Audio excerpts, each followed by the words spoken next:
Elles sont les lauréates du concours Miss Aoulaba, organisé par l'association des femmes des Trois Cocotiers du quartier Sojefia Kouté dans la commune de Yopougon à l'occasion de la fête des mères. Selon la présidente de cette association, la fête des mères est une opportunité pour consolider la fraternité et la solidarité entre les membres. La première famille, c'est le quartier, la cohésion sociale.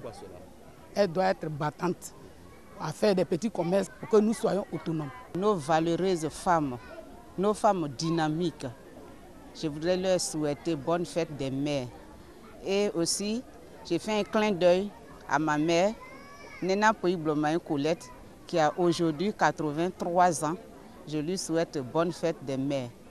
Pour le parrain, célébrer une maman, c'est reconnaître ses bienfaits en faveur de la famille dont elle est le premier pilier. C'est l'occasion de lui exprimer son amour et son affection. Et lorsque nous célébrons la mère, nous nous sentons tous concernés, quelles que soient nos responsabilités, quels que soient nos horizons. Alors nous sommes prêts à leur accorder tout le financement dont elles auront besoin afin de pouvoir mener leurs activités, des activités génératrices de revenus. Nous allons les accompagner aussi bien dans la formation que dans le financement et ensuite nous allons les suivre.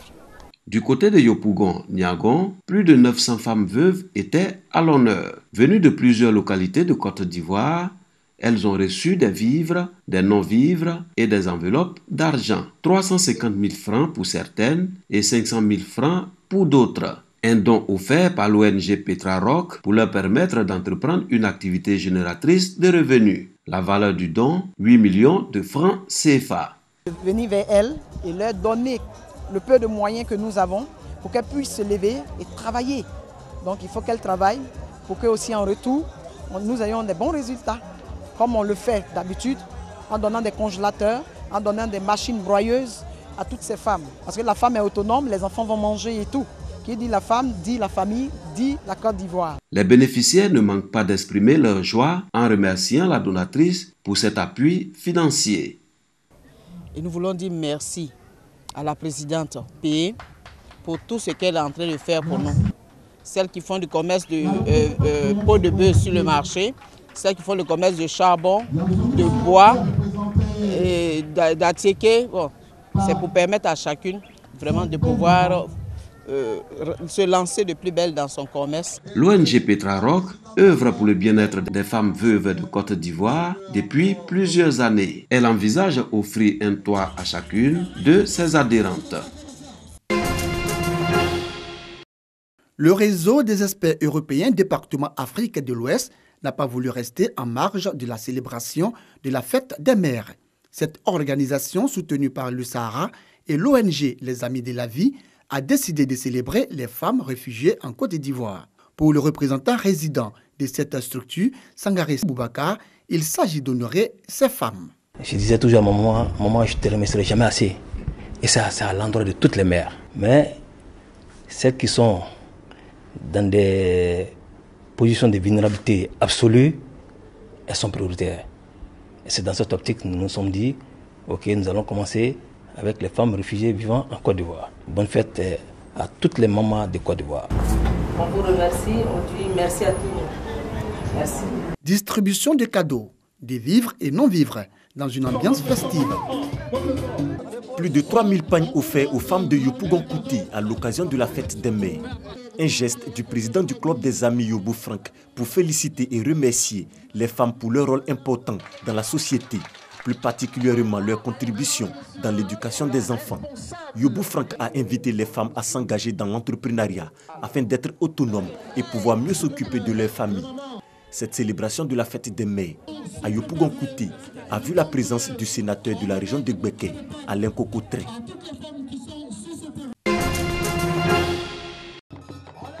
Le Funbingue, à travers des pas de danse d'initiés, fait ressortir toute la vitalité de la castre des forgerons en pays Sénoufo. Le centre culturel Guillaume Soro de Fekese-Dougou retrouve ainsi toute sa quintessence à travers le Feza-Culte, le festival scolaire des arts et de la culture du Tchologo, la 5e édition du genre. 6 disciplines, poésie, lecture, danse traditionnelle, théâtre, grand journal et danse moderne, autour du thème Art et culture, source de civisme et d'engagement de tous pour une école de qualité dans le Tchologo. Si l'on dit souvent que la culture est l'âme d'un peuple, Or, un peuple n'a d'avenir que sa jeunesse. Il est donc important que cette frange de la population, les jeunes, puissent s'abreuver au nectar de nos connaissances ancestrales et aux valeurs civiques et morales pour une société plus transformée et plus équitable. Un festival qui bénéficie du soutien du président de l'Assemblée nationale, mais également du maire de Tanda. Cette culture-là, elle ne doit pas s'arrêter. Ce festival-là ne doit pas s'arrêter et doit pousser à faire du Tchologo un creuset d'excellence. Le président de l'Assemblée nationale serait heureux d'introduire un prix spécial portant son nom pour récompenser les meilleurs ou le meilleur des meilleurs. Pour cette 5e édition, les grands vainqueurs sont le groupe scolaire Yeweliba pour le secondaire et le groupe scolaire Zendel pour le primaire. Rendez-vous a été donné pour l'édition 2019.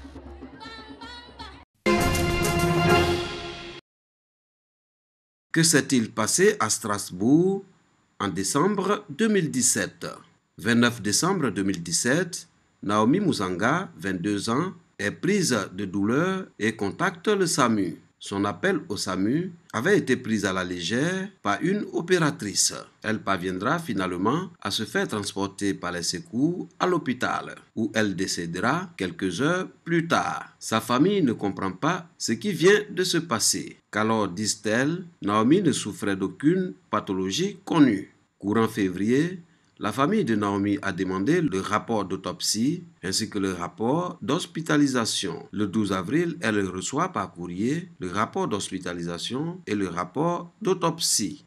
Comment l'enregistrement de SAMU est parvenu aux mains des parents de Naomi? Conseillée par des amis, la famille de Naomi contacte le SAMU pour demander l'enregistrement. En avril 2018, les proches de Naomi reçoivent chez eux l'enregistrement de SAMU sur lequel figurent les dernières paroles de la jeune femme et sa prise en charge tant décriée par une assistante de régulation médicale. Cet enregistrement est accompagné d'une notice pour les prévenir que ce qu'ils s'apprêtent à écouter peut être choquant. Lors de l'écoute, la famille de Naomi est abasourdie. Elle décide de faire écouter ce document sonore à plusieurs amis qui, révoltés, leur conseillent de prendre contact avec la presse. Les amis de Naomi, constitués en collectif, entrent en contact avec un journal local qui publie le 27 avril dernier un article accompagné de cette bande sonore.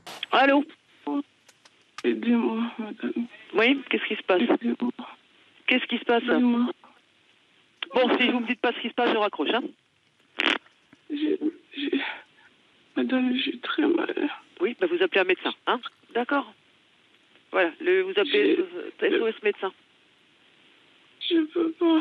Vous pouvez pas? Ah non, vous pouvez appeler les pompiers, mais vous pouvez pas. Oui, vous allez mourir, certainement un jour, comme tout le monde. Comment réagissent les autorités? Cet enregistrement et l'autopsie constituent une pièce centrale des différentes enquêtes ouvertes pour comprendre les causes de la mort de Naomi. Le 3 mai, les hôpitaux universitaires de Strasbourg ouvrent une enquête administrative interne. La ministre de la Santé demande l'ouverture d'une enquête de l'inspection générale des affaires sociales. Côté justice, le parquet de Strasbourg ouvre une enquête préliminaire du chef de non-assistance aux personnes en péril. Et après, le 23 mai, Moukol et Honorine Muzanga, les parents de Naomi, rencontrent le directeur général des hôpitaux universitaires de Strasbourg. 6 mois après la mort de leur fille et 15 jours après la médiatisation de l'enregistrement de l'appel de la jeune femme au SAMU, le couple espérait enfin obtenir des réponses à ce drame. Mais pour maître Mohamed Achou, avocat de la famille Muzega, ce fut le rendez-vous de la frustration. Le 24 mai dernier, Agnès Buzyn, ministre français de la Santé, a déclaré sur France Inter qu'elle avait eu connaissance d'une dizaine d'affaires similaires à celles de Naomi Muzanga et demandé aux différentes agences régionales de santé de lui faire remonter ce qu'elle avait à leur connaissance. Des affaires qui, selon la ministre de la Santé, ne peuvent pas rester dans un tiroir méconnu.